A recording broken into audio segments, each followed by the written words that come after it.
আজকে আমি আপনাদের সাথে শেয়ার করছি রাজস্থানী স্টাইলের একটি মন্দির, যা কিনা শ্রী শ্রী কালাচাঁদ জিউ মন্দির।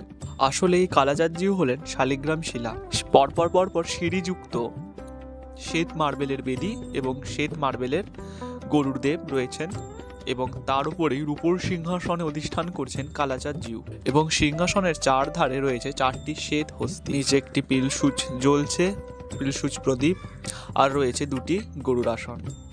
শ্বেত সিংহাসনের পাশ দিয়ে দেখতে পাচ্ছি একটি নারায়ণ শালিগ্রাম শিলা, একটি গোপাল এবং ঠাকুরের শয়নের জায়গা। মন্দিরের গায়ে কিন্তু 10 অবতার থেকে শুরু করে ভগবানের প্রত্যেকটি লীলা ফুটিয়ে তোলা হয়েছে। বাইরে যেই সুন্দর ডিজাইনগুলো, যে কলকাগুলো আমরা দেখতে পাচ্ছি, এগুলো কিন্তু আর 4-5টা মন্দিরের থেকে আলাদা। আসলে মন্দিরটি পুরোটি জয়পুরি স্টাইলে করা হয়েছে। আর ভিডিওটি ভালো লাগলে একটা লাইক করে দেবেন, কমেন্টে অবশ্যই জানাবেন কেমন লাগলো।